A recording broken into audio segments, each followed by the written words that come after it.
Hey everyone, and welcome back to my channel. Before I jump straight into the video, I want to say a few words about my video last week, because I think there was also a little bit of confusion what to expect in the future from my channel. So there were a lot of people that unfollowed or unsubscribed from my channel because they thought I'm going to stop doing YouTube videos now or my channel will change completely. This is not the case. I need to try and see what works for YouTube, what can I wear, what kind of content is allowed on YouTube and doesn't get demonetized straight away. So as you can see, I'm still wearing Paradise pants and my platform high heels as usual. But today is going to be a little bit more educational. I'm going to tell you a bit more about safety of the poles, because this could have ended badly. And I'm going to explain you exactly why. But just to be clear, I just need to experiment a little bit, and it's not like from now on everything is going to change on this channel, but just be patient and I just see what works over time. And also you can support me on my Ko-fi page, as I said last time, and so many of you followed me on there. Thank you so much. I really appreciate it, and I already love this community there so much. I spend there a lot of time because this platform is going to be my priority from now on. And yeah, so definitely make sure you check that out if you want to. And it's just one coffee a month, so I think it's a good way to support me this way. All right, so let's dive into the video.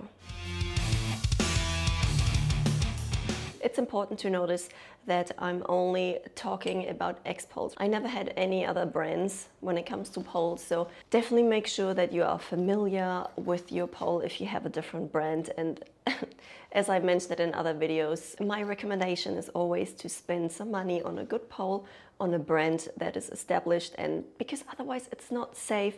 If you get a cheap one for $80 from Amazon, then it's more likely that your pole will fall with you. And when you're upside down on a pole, it can end badly because you can break your neck. It's just terrible, because we still need to remember that yes, this can be a hobby, but it's dangerous. If you don't know what you're doing, especially in the beginning, if you make mistakes, if you fall down, if you think you're strong enough and you're not strong enough, this can end badly. So that's why we need to make sure our poles are always safe. So in case you bought an X pole, you also get 3 different hex keys. And you choose the medium one. And then what you do is, at first, step 1, you lock the pole.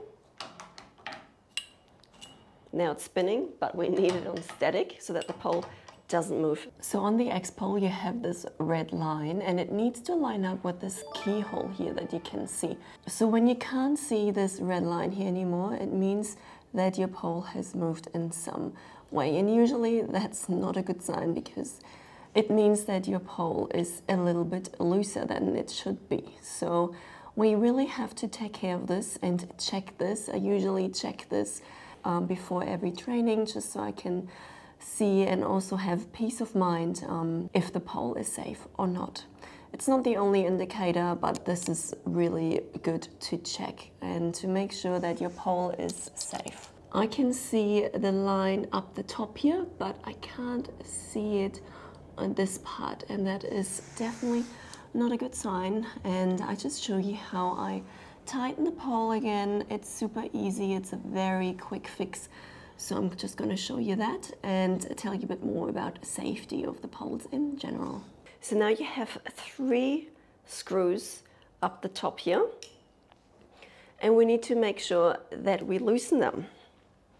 Otherwise we can't move the pole, or we can't adjust the pole. It doesn't have to be much, just a little bit, because you can lose them pretty easily. Okay, so now what we need to do is we need to line up the keyhole with the red line. The red line on here is on this side now. So I can tell that the pole moved pretty easily. So my pole became a bit looser over time, and I have to admit it's been a while that I checked my pole. I'm just going to show you from this angle. Here you can see that here's the red line, and it needs to line up with the keyhole, as I said. What you do is you twist you can twist this part of the pole, and you need to make sure that this is all aligned. This looks pretty good. You can see it's all lined up, and the pole is not too loose. It doesn't twist easily. If it twists easily, then you have to tighten the pole again until the keyhole lines up with the pole.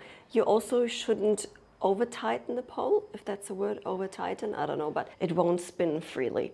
So you can always adjust it, see if it spins smoothly. If it's too tight, you can loosen it a little bit, but in case you're not sure, please make it tighter than too loose, because otherwise the pole might become too loose and the pole might fall with you. So once this is all lined up, then you screw in the screws up the top. Once this is done, your pole is ready for use again. What I usually do is I just see if it moves at all. I put it on spinning mode, and then I do a few spins on the pole. I show you what I do. I usually don't wear high heels in case the pole comes down. Just don't go upside down, and once you are 100% sure that the pole is safe, then you can start your training, go upside down. You know, it can actually save your life if you maintain your pole, and that's a part of it, because if you have this hobby, this passion, you need to be responsible. If the pole falls, it's most of the time your fault. It's not someone else's fault. This is why it's super, super important. You can really injure yourself, and it's just not worth it. All right, so we tightened the pole. The pole is ready for use, but there are a few more tests that we need to do. So we check if the pole spins freely, which it does.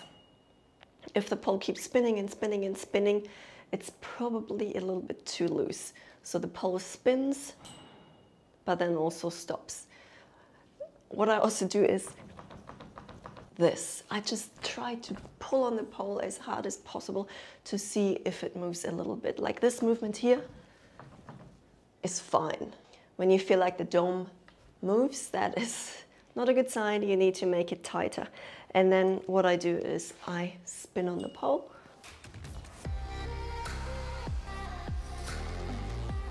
Just a light spin, nothing crazy. I don't go upside down.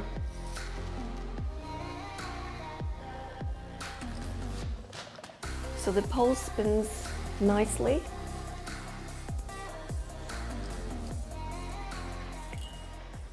I double check again if it's still aligned.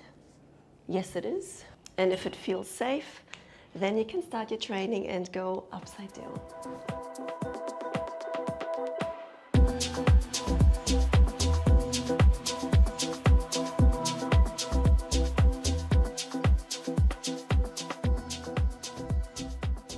What I also highly recommend is getting a level like this one. And if it's magnetic, even better. So what you also do, apart from checking if the pole is loose, if the pole is actually aligned. What you do is you put the level on the pole and you go from all angles. I usually go from 4, and then just see if the pole is straight or if the pole leans further to one side. I can see here the pole is still aligned.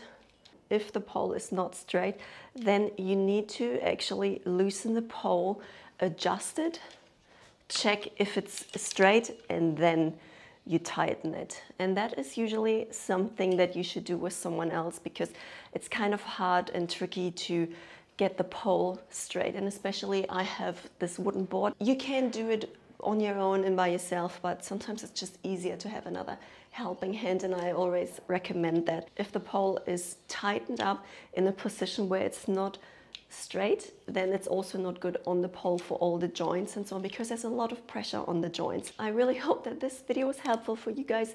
If you enjoyed it, make sure you like it, leave a comment, and always subscribe to my channel. Check out my Ko-fi page, and I see you in the next video.